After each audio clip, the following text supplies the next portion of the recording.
This discussion on the basics of nonverbal communication with regard to sort of an overview usually comes at the beginning of a chapter in nonverbal communication, but I think it works really well mid-discussion as we talk about the various kinds of nonverbal communication and as we move forward into possible stumbling blocks, because now you can see how all these pieces sort of fit together.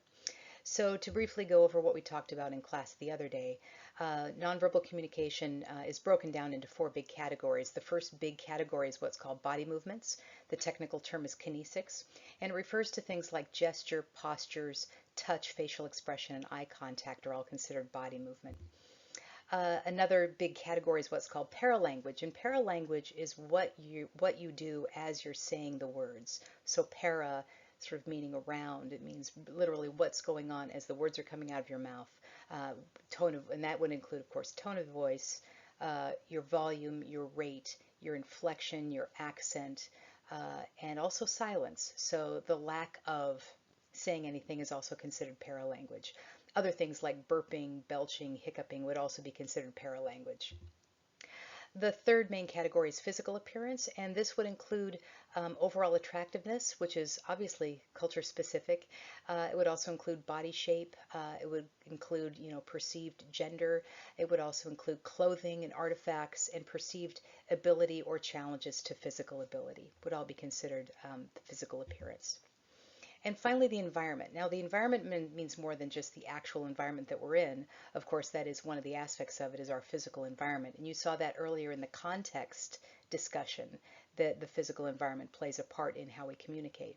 But it also includes two other main categories, which I'm going to spend a little bit more time on in class. One being space, and this refers to personal space and use of space and how people move through space, and also time, which is called chronemics. And time deals specifically with how cultures will, time means different things to different cultures, and the way they use time and express time is going to be different.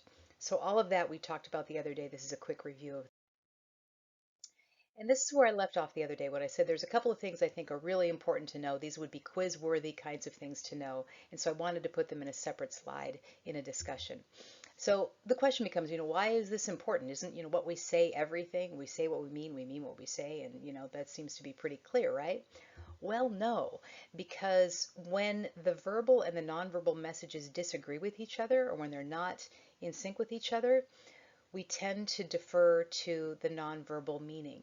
So if the verbal and the nonverbal are inconsistent, people will trust and they will believe the nonverbal aspect of the message. And so 65 to 93% of that meaning comes from the nonverbal elements. And therefore, then that carries most of the meaning of a message. So, for example, when your friend says, when you ask how your friend is and they say, oh, I'm fine. Okay. So the words are saying they're fine, but the nonverbal aspect, the paralanguage, the tone of voice, the lacklusterness of the voice, maybe the facial expression that goes along, is saying something completely different. And that's the one that we're going to believe.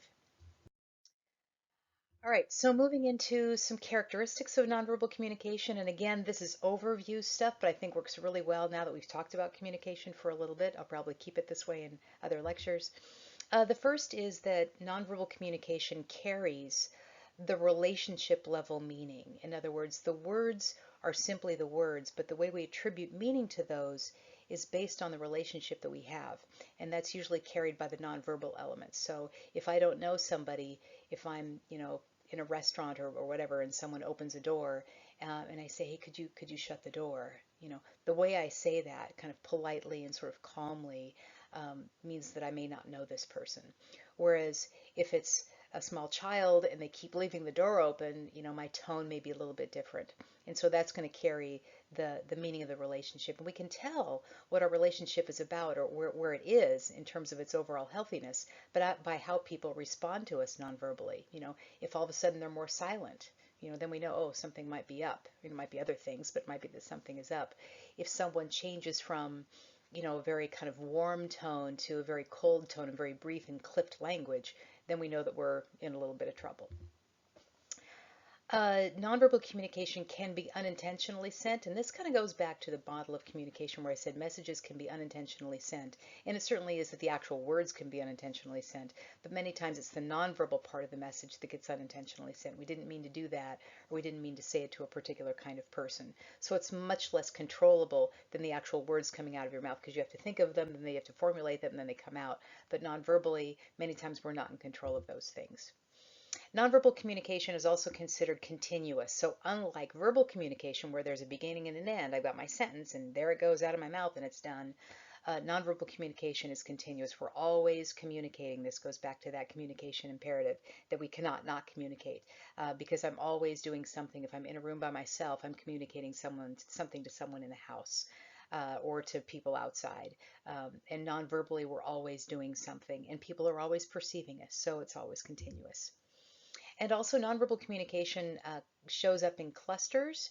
And by clusters, what I'm referring to is, and you can kind of see this happening when we talked about facial expression and eye contact. So eye contact is a specific aspect, facial expression is a specific aspect, touch is a specific aspect, so is posture and stance. And all of those kind of happen at the same time. So unlike the single sentence that only comes out one at a time, we have all this big stuff going on at the same time. And just by the way, because you're probably wondering what this map is and maybe might think that it might have something to do with COVID, it's not. This is where the clusters of subway stores or subway, what do they call it? Subway markets, subway, again, this is live. I'm not going to stop the camera. Subways, where you get your sandwiches. This is a cluster map of where those subways are. So, all right. And then moving on to then, what's the link then to culture? Because there clearly is a link to culture. If you started figuring out when we looked at gestures the other day, is that culture makes the rules. It makes the rules of when we communicate, where we communicate, how we communicate, and with whom we communicate, and how we express emotions. So culture really plays a big part in that. And then the subset of that would be that gender also will make up some of the rules, but those are always culture specific. And we also evaluate others' behavior through our own nonverbal rules, which doesn't seem very fair, but that's the way it works, is that we always evaluate what everybody else does through the own rules that we have. And maybe that's not fair, but it's also natural that the only set of rules is that you have. So if I see someone doing something odd in the street, I'm not going to immediately think, gee, I wonder if they're from another culture, or maybe they were raised in a particular environment. I'm going to think, oh, what's wrong with them? They've had too much to drink, or they've had too much to smoke, or they've had too much medication, or not enough. I mean, I'm going to come up with other things because I would just classify that as being like weird or not acceptable behavior, but maybe from another culture that would be perceived very differently. Another challenge is that we don't have any formal training. You don't get trained on nonverbal communication. We also don't get trained on listening, which seems like a big gap in our education, but we don't get any training on nonverbal communication other than, our parents and what they tell us or don't tell us, or our friends saying, hey, you shouldn't do that in public, or that's not a good gesture to do here. You probably shouldn't do it. We don't have any formal training at all. And then couple that with the difficulty that we can't look up the meaning. There's no dictionary for, obscene gestures in the United States or obscene gestures in India, or proper facial expressions for, disdain. We don't have that. So unlike the words where if you're traveling, you've got a dictionary and you can open it up and kind of find the word that you need to communicate in that instance, we don't have that in nonverbal communication. And finally, as we talked about before, the nonverbal cues are terribly ambiguous. They can mean two or three different things at the same time. That would be a really good example, which we talked about in class. And if we haven't yet, if this is another semester, we will talk about the fact that many nonverbal cues, like gestures, have multiple meanings.